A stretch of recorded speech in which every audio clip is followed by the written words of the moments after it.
अभी जो आपके जितने दिन बचे हैं मनुष्य जीवन के, ये प्राय प्रश्न बना रहता है, मुझसे पाप हो गए, क्या क्षमा कर देंगे भगवान? तो ध्यान से सुनिए, मनुष्य जीवन में अभी जो आपके दिन बचे हैं, यदि उन दिनों का ज्ञान पूर्वक सदुपयोग करें, अर्थात नाम जप करते हुए पूर्व में जो पाप किए पुनः ना होने पावे, तो मैं तुम्हें वचन देता हूं कि तुम्हारे सारे पाप मेरे प्रभु क्षमा कर देंगे।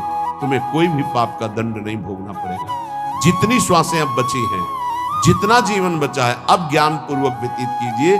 कोई पाप कर्म जो पीछे हुए पुनः मत कीजिए और नाम जप कीजिए, सारे पाप आपके प्रभु क्षमा कर देंगे। गीता जी, सर्वधर्मान परित्यज्य मामेकं शरणं व्रज अहम त्वां सर्व पापेभ्यो मोक्षयिष्यामि मा शुचा। श्री भगवान के वचन है। जो आंतरिक काम क्रोधादि रोग हैं, इनको नष्ट करने के लिए 5 औषधियां हैं। जैसे पेट खराब हो जाए तो पंचसकार चूर्ण की आवश्यकता होती है, ऐसे ही हमारा विचार खराब हो गया है, दिमाग खराब हो गया है। सत्य वस्तु को भूलकर असत्य में रमण करना पागलों का कार्य है।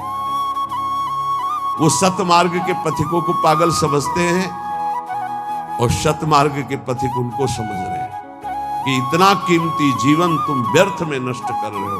और वो समझ रहे हैं मानव जीवन को एक ऐसे बर्बाद कर रहे हैं, ना कोई भोग भोग रहे हैं, ना कोई धन संचय कर रहे हैं, इनका जीवन ही बर्बाद होना है। वो नहीं समझ पाते। ये 5 हैं जो तुम्हारे आंतरिक भवरोग को नष्ट कर देंगे। पाप जो हो रहा है, उस पाप की प्रवृत्ति का नाश कर देंगे। 5, पहला सत्संग। सत्संग, अगर भगवान की कृपा हुई है तभी सत्संग प्राप्त होता है। प्रथम भगति संतन कर संगा, दूसरी रति मम कथा प्रसंगा। सबसे पहली कृपा भगवान की होती है कि सत्संग प्राप्त होता है। अहो भाग्य रोज सत्संग प्राप्त हो। अहो भाग्य।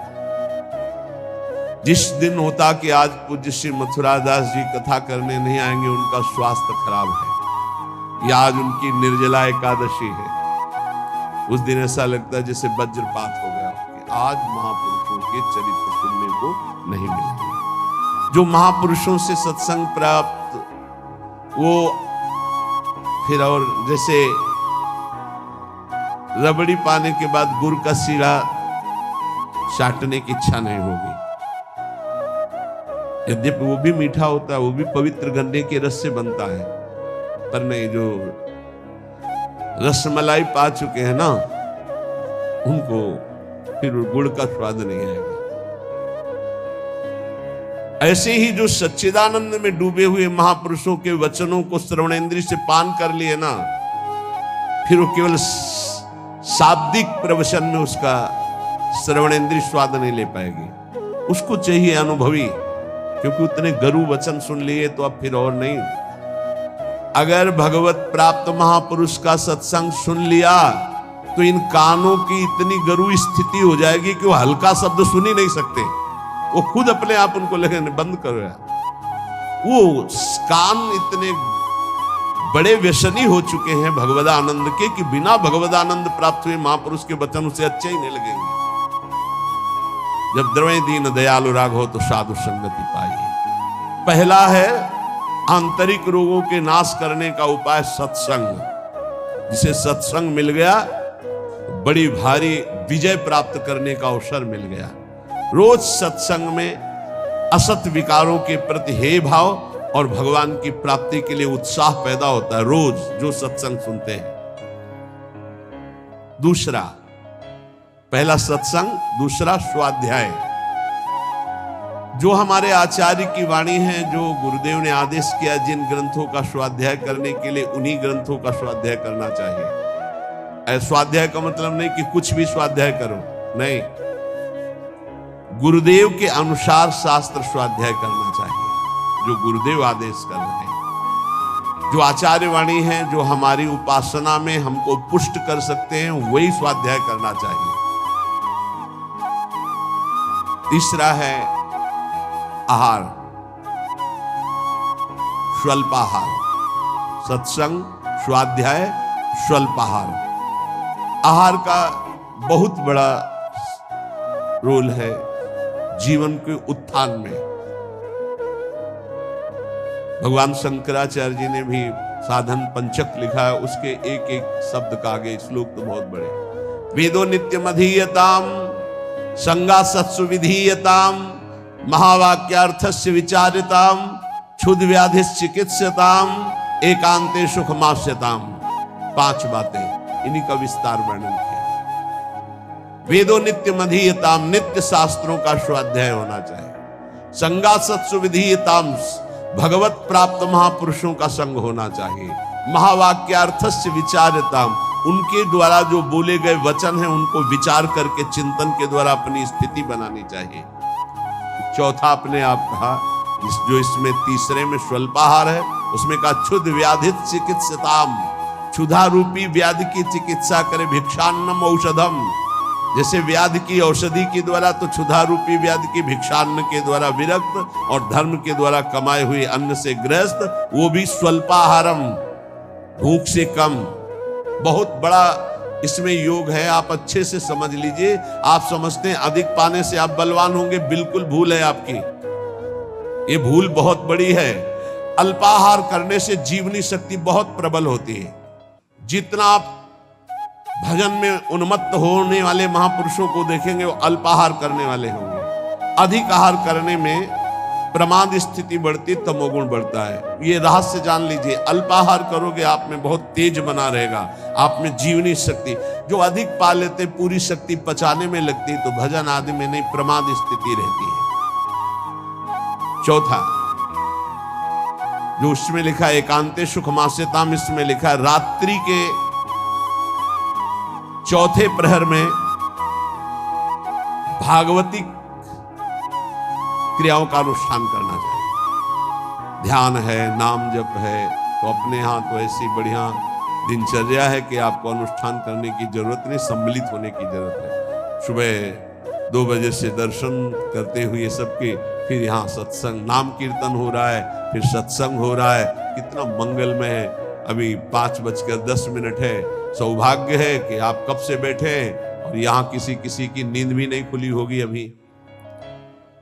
जो प्रातःकालीन बेला पर जग करके भागवती का अनुष्ठान करता है, वो आंतरिक विकारों पर विजय प्राप्त कर लेता है। स्वप्न दोष 4 बजे सोने वाले को ही बहुत जोर के होते हैं। जो प्रातः 3 बजे से जग जाते हैं, 10 बजे के बाद सोते हैं, स्वप्न दोष होने की संभावना ही नहीं रहती। यदि वो सावधान है तो गलत क्रिया करते हैं, गलत भोजन करते हैं, तो उनकी बात अलग है। नहीं, समय ही नहीं है। प्रायः 3, 4, 5, 6 इसमें स्वप्न दोष होता है प्रातःकालीन बेला पर। और जो गंदे आचरण करते हैं उनकी तो कोई चर्चा ही नहीं है। 5वां, जो कुछ साधन भजन करे, एकांत चिंतन आंतरिक, उसका चिंतन पूर्वक करे, एकाग्रता पूर्वक करे, सारी शक्ति लगा करके, बटोर करके। नाम जप करे तो नाम में, मंत्र जप कर रहे तो मंत्र में, सत्संग सुन रहे तो सत्संग के वाक्यों में। ये 5 हैं जिनके द्वारा हम आंतरिक विकारों पर विजय प्राप्त कर लेते हैं। पहला सत्संग, दूसरा स्वाध्याय, तीसरा अल्पाहार, चौथा प्रातःकालीन बेला पर उठकर भागवती का अनुष्ठान, 5वां जो कुछ भी करे एकाग्रता पूर्वक सारी शक्ति लगाकर उसी में। जो अपने ऊपर हर समय ईश्वर की, आराध्य देव की कृपा का अनुभव करता रहता है, ये बहुत बड़ी बात है। हर परिस्थिति में बड़ी कृपा, श्री जी की बड़ी कृपा, श्री जी की बड़ी कृपा। एक हमने संत भगवान को देखा, वो बल्ब ऐसे लगा रहे थे तो चूक हो गई, तो वही किसी कनेक्शन में कहीं छू गए, मारा ऐसा झटका, तो सीढ़ी गिरी, सीढ़ी से सीढ़ियों पे आकर के गिरे, उससे नीचे चबूतरे के नीचे आके गिरे, काफी चोट लग गई थी। तो दौड़ करके उनको उठाया तो उनका बड़ी कृपा, निपट गए, बड़ी कृपा, निपटा दिया प्रभु ने। बड़ी बात थोड़ी में निपटा दिया, बड़ी कृपा। और मुस्कुरा रहे थे, और कई जगह चोट दिखाई दे रही थी। ये संत हृदय, बड़ी कृपा, निपट गए, बड़े अपराध को छोटे में काट दिया, निपट गए, बड़ी कृपा। जब अपने दास के ऊपर प्रभु कृपा करते हैं तो उसके हृदय में सद्गुणों का खजाना खोल देते हैं, जो हर समय अनुभव करता रहता मेरे ऊपर बड़ी कृपा है। फिर उसको अपने आप में मिलाकर एक कर देते हैं, चाहे भक्ति में हो चाहे ज्ञान में, बचता एक ही है। दो जब तक बचे तब तक विचार अभी ऊंचाई पर नहीं पहुंचे। ब्रह्म नहीं, माया नहीं, नहीं जीव नहीं काल, अपनी ही सुध ना रही, एक रहे हो नंदलाल। ना काहो सो बोली बो, ना कोई व्यवहार, अपनी कुंवर किशोरी को जियत निहार निहार। एक तो लालजू प्रियाजू एक है, इनको दो न देखा जाए। जो हर समय अपने इष्ट की कृपा का अनुभव करता रहता है तो इष्ट उसके हृदय में गुणों का खजाना खोल देता है और उसको अपने में मिला लेता है, एकता कर लेता है, अर्थात इष्टमय हो जाता है। तस्मित् तज्जने भेदा भावात्। अब उसकी दृष्टि बड़ी महिमामय गौरवमय हो जाती, जिधर दृष्टि जाती उधर परमात्मा तत्व का दर्शन करता है। ऐसी स्थिति सच्चिदानंद रस में भरपूर होती है, ना अहंता होती न ममता होती। पर यह होता उन्हीं के ऊपर है। एक होते हैं जो केवल जीव से नाम जप करते हो, जीव से गुणानुवाद करते, अंतःकरण विषय चिंतन करता रहता है। ध्यान देना, बहुत उत्तम बात वर्णन हो रही। पहली बात कही कि जो जीव हर समय उपासक के कृपा का अनुभव करता रहता, बड़ी कृपा, बड़ी कृपा, दुख में भी सुख में बड़ी कृपा, उसके हृदय में गुणों का खजाना खोल देते हैं और उसको एकता में मिला लेते हैं, अपने में मिला लेते हैं भगवान। अब दूसरी बात कह रहे हैं कि उपासक कब एकता को प्राप्त होता है। बोले एक उपासक होता है, बहुत ध्यान से अपने को देखना किस डिग्री में हो आप। एक उपासक होता है जो जीव के द्वारा नाम जप करता है, जीव के द्वारा गुणों का गान करता, पर हृदय में विषय चिंतन होता है। दूसरा उपासक होता है जो जीव के द्वारा नाम जप करता है, गुणानुवाद करता है, अंतःकरण भी उसी में जुड़ा हुआ होता है। ये विशेष कृपा पात्र होता है। और तीसरा उपासक होता है जो जीव से नाम जप करता है, गुणानुवाद करता है, हृदय से जुड़ा रहता है और स्वयं लीला में डूबा रहता है। जो गाया, जो चिंतन किया, उसी में डूबा है। ये तीसरा, ये सर्वोपरि उपासक है। जो गाया वही चिंतन, जो चिंतन उसी में डूबा। एक गान कर रहा है लेकिन चिंतन विषय का हो रहा है, एक गान भी कर रहा है चिंतन भी कर रहा है, एक गान भी कर रहा है चिंतन भी कर रहा है और डूबा भी उसी में है, सुध ही नहीं। ये है उत्तम अवस्था उपासक की। बहुत जोर की बात है, ऐसा ही होना चाहिए। जो जप कर रहे हैं, जो गान कर रहे हैं, उसी का चिंतन कर रहे हैं, उसी में डूब रहे हैं। पहला जो नाम जप कर रहा है, गुणगान कर रहा है, हृदय से विषय चिंतन कर रहा है, वो उसको इस लोक और परलोक के भोग परास्त कर देते हैं। बहुत सावधान, ऐसा उपासक भ्रष्ट होने में देर नहीं लगेगी। जिसका वाणी से गान हो रहा है और हृदय से भी चिंतन हो रहा है, उसको इस लोक और परलोक के भोग अच्छे नहीं लगते, पर परास्त करने की गुंजाइश है। लेकिन तीसरा जो मनन करके डूबा हुआ है, त्रिभुवन का भोग, सामर्थ्य नहीं कि उसको लुभायमान कर सके, भ्रष्ट कर सके। तीसरी बहुत ऊंची स्थिति है। जो गृहस्थी में रह करके अपने परिवार से हंसता है, बोलता है, व्यवहार करता है, खाता पीता, चलता उठता बैठता है, पर ऐसे जैसे विदेश में आए हुए मेहमान। गृहस्थी में कैसे भगवत प्राप्त? बोले जो अपने परिवार के साथ हंसता है, खाता पीता, बोलता, व्यवहार करता है, बढ़िया, सब वैसे ही, लेकिन वो ऐसे जैसे किसी मेहमान के यहाँ गया हो। उसको पता है रहना नहीं, देश बिराना है, ये भी छूटेंगे, शरीर भी छूटेगा, जाना है, मुझे प्रभु के पास जाना है। क्योंकि वो अपने परम प्रिय सखा प्रभु को हृदय में निरंतर चिंतन करते हुए ऊंची स्थिति को प्राप्त है कि मुझे भगवत प्राप्ति करनी है। ये सब केवल एक व्यवहार मात्र है। वो उस स्थिति में परिवार में रहता हुआ, संसार में रहता हुआ शायद ही कोई समझ पावे कि कितनी ऊंची कोटि का महात्मा है वो। गृहस्थ में रहते हुए, जो अपने परिवार में रहते हुए प्रेम व्यवहार करते हुए, कमाते खाते हुए, हर समय भगवत स्मरण करते हुए ऐसे रहता है जैसे किसी मेहमान के यहाँ कि मुझे तो जाना है, नए घर मेरा, मकान मेरा, नई वस्तु मेरी, नाथ सकल संपदा तुम्हारी, मैं सेवक समेत सुतनारी, मुझे तो आप चाहिए। देखो, जब तक तुम संसार की कामनाओं से निवृत्त नहीं होगे तो ये संसार तुम्हें फंसाए रखेगा। तुम्हारा सारा साधन भजन जो परलोक प्रदान करने वाला है, ये संसार नष्ट कर देगा। संसार की कामनाओं की जब तक निवृत्ति नहीं होती तब तक संसार फंसाए रखता है, और ये जितना साधन भजन बनता है सब खा जाता है संसार। तुम कहलाओगे भगत, लेकिन तुच्छ विषयों में अपने भजन को बेचने वाले भगत नहीं कहलाते। तुम जैसे तैसे अपने इंद्रिय और मन को बिखेर रखा है, इंद्रियां मन तुम्हारे भजन को नष्ट कर रही है। अत्यंत तुच्छ असत जड़ दुख रूप भोगों में वो मूर्ख अपने भजन को छीन कर देता है, भजन को बर्बाद कर देता है। इसलिए इस संसार की लौकिक वस्तुओं को जो तुम्हें प्राप्त है भगवद अर्पित करके प्रसाद रूप भोगो, और निर्मल परमानंद की प्राप्ति के लिए कोई इच्छा मत करो, अपने भजन को बचा के रखो। ये पदार्थ आदि तो भगवान अपने आप तुम्हारी व्यवस्था करेंगे, तुम भजन से भगवान की प्राप्ति की चाह करो। जो इस बात को स्वीकार कर लेते हैं उनके अंदर एक नई कामना जागृत होती कि कुछ लोग तो ये जान जाएं कि मैं भजन करता हूं, ये बहुत जोर की इच्छा होती है। हमें और कुछ भोग नहीं चाहिए, इतना तो है कि लोग ये हमारा सम्मान कह के करें कि बड़ा भजनानंदी है, बड़ा त्यागी है, बहुत अच्छा है, गृहस्थी में रहते हुए महात्मा है या विरक्ति होते हुए कितना बढ़िया महात्मा है। ये कान सुनने के लिए लालायित रहते हैं।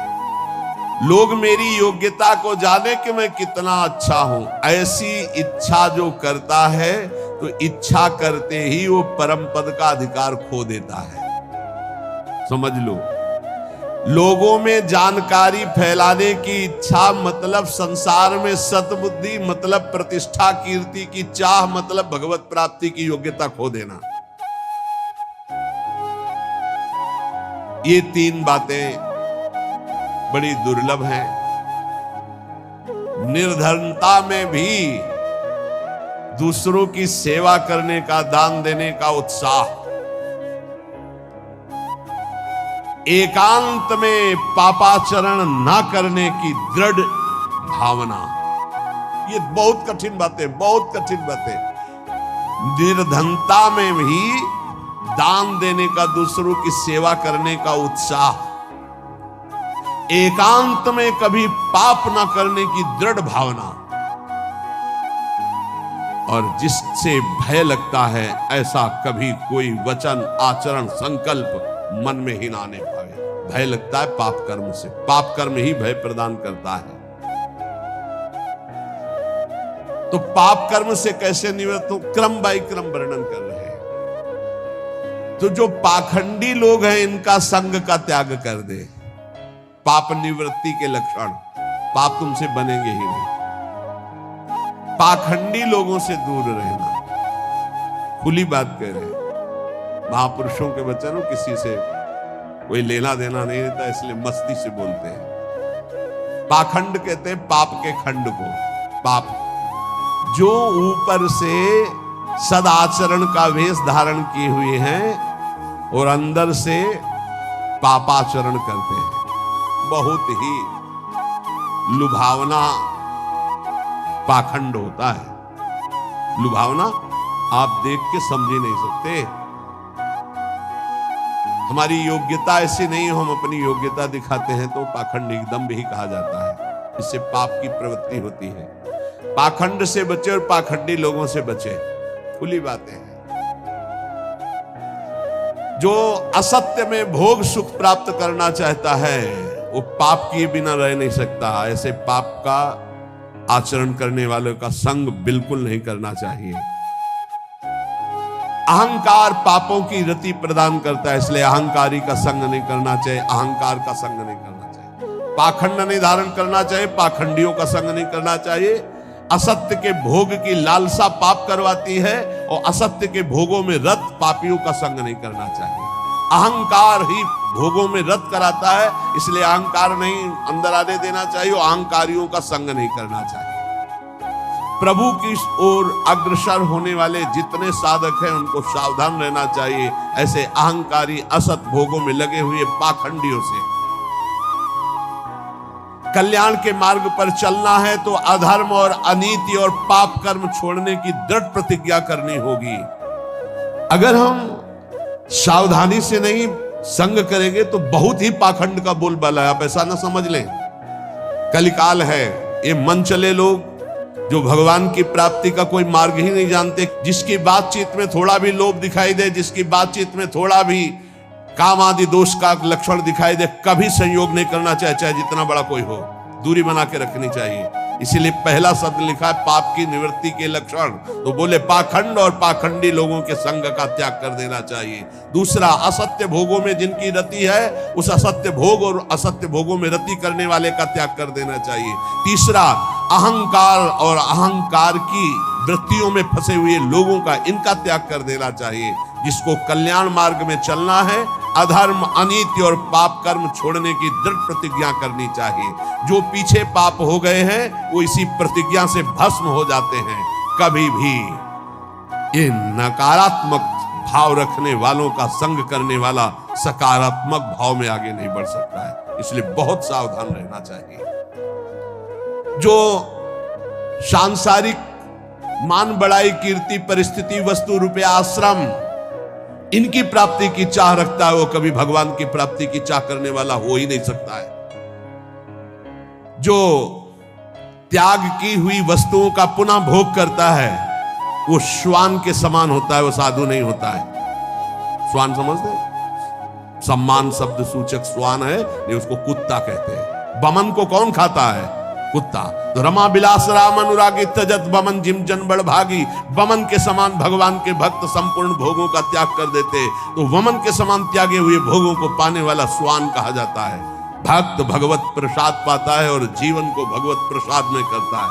यहां खुली महापुरुषों की बातें, कोई लगा लेश नहीं है। उपास्य प्रभु का स्मरण सेवन करना, प्रभु की प्राप्ति के लिए सारे स्वार्थों का त्याग कर देना, अंतःकरण को भगवदाकार बनाना।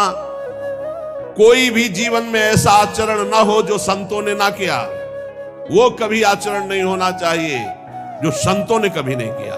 ये ध्यान रखना चाहिए। वेश धारण करके हमसे अगर कोई गलती है, उसे त्याग देना चाहिए, हमें सुधारना चाहिए। आहार निद्रा इन पर विशेष शासन करता है, चाहे गृहस्थी का साधक हो चाहे विरक्ति का। आहार निद्रा इन पर शासन करे। वैराग्य का एक भी लक्षण कम ना होने पावे। अगर एक भी छेद हो जाए तो जैसे घड़ा भर नहीं पाता, ऐसे अंतःकरण पूर्ण दृढ़ भगवत मार्ग में नहीं लग पाएगा यदि वैराग्य का एक भी लक्षण कम हुआ। जो बात तुम्हारी गुप्त हो उसे कभी मत बोलो। अय वैरागी, अय भगवत मार्ग के पथिक, जो बात तुम्हारी गुप्त हो कभी मत बोलो। भागवतिक, व्यवहारिक, लौकिक, पारमार्थिक। क्यों? लोग उपहास करेंगे, तुम्हारी बात की गहराई को नहीं समझ पाएंगे। अगर आपसे कोई गलती भी हो गई है तो महापुरुषों से बोलो, संसारियों से नहीं। हमें लगता है बोलने की जरूरत नहीं, वो खुद जान जाएंगे, वो कृपालु हैं, वो हमें संभाल लेंगे। संदेह वाली वस्तु, संदेह वाले व्यक्ति, संदेह वाला आचरण कभी मत करो। जिस व्यक्ति पर संदेह कभी मत मिलो, जिस वस्तु में संदेह कभी मत खाओ, जिस आचरण पर संदेह प्रमाणित ना हो कभी मत करो। बहुत ध्यान से सुनना है, बहुत जरूरी है। हम आपके लिए भोग बना करके लाए हैं और आपकी दृष्टि में तत्काल अंदर आया, नहीं पाना चाहिए, बिल्कुल नहीं पाना, चाहे अमृत हो, हटाओ उसको, बिल्कुल नहीं पाना। ये भागवतिक संकेत होते हैं।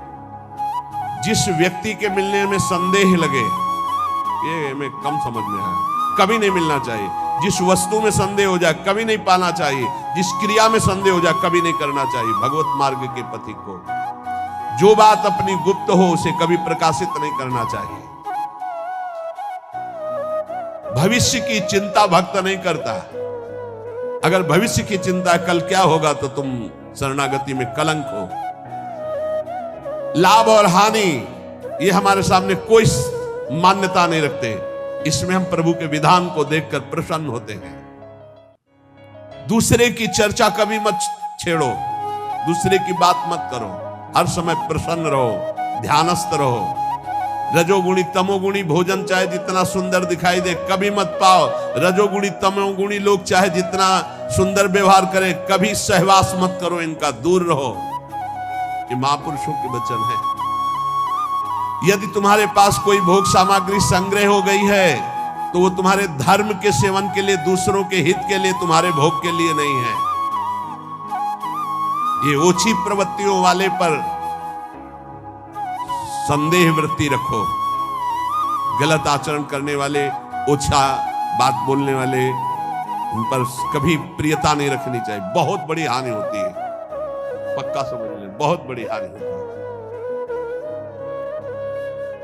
यह हर उपासक को सावधान रहना चाहिए, चाहे स्त्री शरीर हो चाहे पुरुष शरीर हो। जहां कहीं ओछी प्रवृत्ति, देखो एक दृष्टि में पता चल जाता है कि यह सामने वाला कैसे देख रहा है, कैसी हरकत है, कैसा, एक दृष्टि में।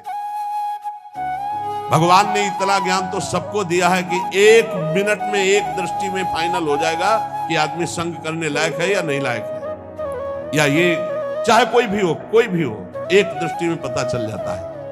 ओछी प्रवृत्ति पर अंकुश रखो, ना किसी का संग और ना अपने अंदर ओछी प्रवृत्ति। प्रभु प्रेम प्राप्ति के लिए गले पड़ना होता है महापुरुषों के। गले लगना नहीं, गले पड़ना होता है। गले पड़ना और गले लगना में अंतर है। गले पड़ने का मतलब होता है अब आपके सिवा हमारे पास कोई साधन नहीं है, अब आप ही हमारे प्रेम प्राप्ति के साधन भी हो और साधन भी हो। ऐसे गुरुजन महापुरुषों का आश्रय लिया जाता है। प्रभु प्रेम प्राप्ति के लिए महापुरुषों के पीछे पड़ जाओ, गले पड़ जाओ। वो देख ले कि अभी है हमारे पिंड छोड़ने वाला नहीं, दुत्कारे फटकारे तो भी नहीं, तो निश्चित भगवत प्रेम प्राप्त हो जाता है, क्योंकि भगवान उनके हृदय में जागृत हो चुके हैं। ना तुम्हारे अंदर घबराहट होनी चाहिए, ना कोई उतावलापन होना चाहिए।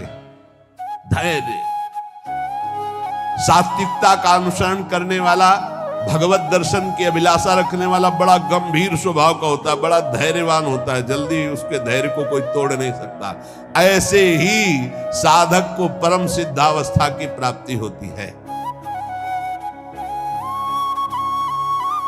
जब तुम्हारे कहीं कोई पाप कर्म करने का अवसर आवे तो शर्मा जाओ, लज्जा कर लो, धिक्कार है अपने को, हटो वहां से। जब कोई गलत बोलने का अवसर आवे तो मौन, दांती पीस लो। ऐसे गलत बोलने का अवसर आवे दांती पीस लो। जबान है ही नहीं हमारे, बोलते रहो, दांत कस के दबाए रहना, बोलना नहीं। अगर बोला तो गड़बड़ हो जाएगा। जैसे गलत करने का अवसर आवे तो मानसिक धिक्कार देना है। धिक्कार है तुझे, क्या सोच रहा है तू, गलत करना चाहता है। गलत बोलने का अवसर आवे तो दांती पीस लो, ऐसे दंत, राधा राधा राधा, अंदर से बोलना नहीं। ये देखो परमार्थ के लिए बिल्कुल ऐसे। और जब कहीं तुमसे कोई गलती पड़ जाए तो शर्माओ मत, फिर क्षमा मांग लो।